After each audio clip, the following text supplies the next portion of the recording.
नमस्कार, आप देख रहे हैं न्यूज़ वन इंडिया। मैं हूं आपके साथ राजेश कुमार। बुलेटिन की शुरुआत बड़ी खबर के साथ करेंगे। लखनऊ से खबर है, जहां कांग्रेस ने उत्तर प्रदेश में पिछड़ा मुस्लिम दलित पर दांव चला है और 3 वरिष्ठ नेताओं को केंद्रीय कमेटी में शामिल किया है। शाहनवाज आलम, सुशील पासी और विदित चौधरी सचिव बने हैं। शाहनवाज सुशील पासी को बिहार का सह प्रभारी बनाया गया है। विदित चौधरी हिमाचल चंडीगढ़ के सह प्रभारी बनाए गए हैं।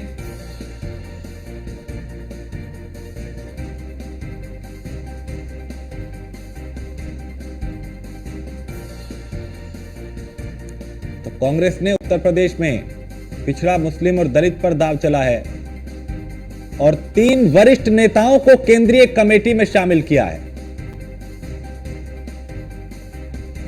उत्तर प्रदेश में कांग्रेस अपनी जमीन तलाश रही है और मजबूत उसे करने की कोशिश कर रही है। लोकसभा चुनाव के नतीजों ने जरूर एक संजीवनी देने का काम किया कांग्रेस को। तो विदित चौधरी हिमाचल चंडीगढ़ के सह प्रभारी बनाए गए हैं। तो कांग्रेस ने उत्तर प्रदेश में पिछड़ा मुस्लिम और दलित पर यह दांव चला है। उनको साधने के लिए कहीं ना कहीं समीकरण बनाए जा रहे हैं।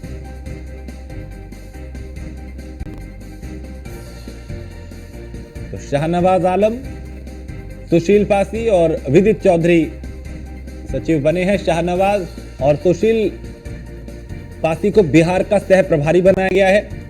विदित चौधरी हिमाचल और चंडीगढ़ के सह प्रभारी बनाए गए हैं।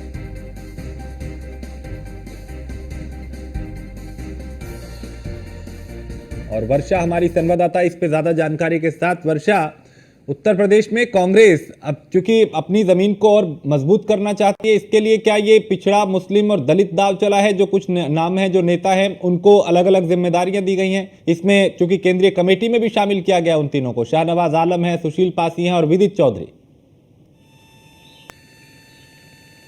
देखिए, बिल्कुल जिस तरह से कांग्रेस अपनी रणनीति लगातार देखने को मिल रही है, तो ये साफ हो रहा है कि पिछड़ा दलित और ओबीसी की जो वोट बैंक है उसको साधने के लिए ये तीनों लोगों को मेंबर बनाया गया। और जिस तरह से देखिए केंद्रीय नेतृत्व में इन लोगों को शामिल किया है, ये साफ हो जाता है कि जिस तरह से इंडिया गठबंधन काम कर रही है और साथ ही साथ कांग्रेस जिस तरह से अपनी रणनीति तय कर रही है, उसमें वो जो अपने इंडिया गठबंधन के पीडीए के नारे के साथ जो आगे और लोग बढ़ रहे हैं, उसी सब चीज़ों को फोकस करते हुए पिछड़ा दलित और इन सभी लोगों को एक साथ जोड़ने का काम कर रही है।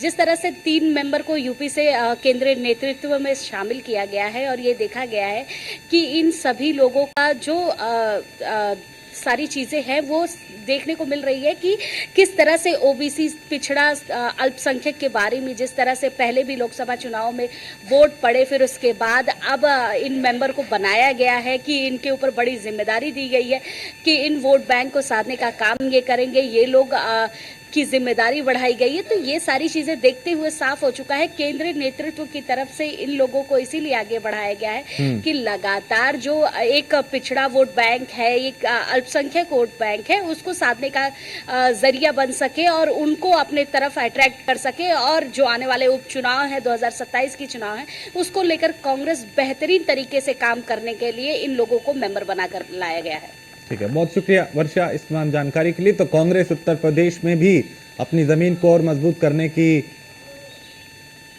कोशिश लगातार कर रही है। क्योंकि लोकसभा चुनाव में जो परिणाम आए उसने जरूर कांग्रेस को संजीवनी दी है और अब जातीय समीकरण साधने की कोशिश है।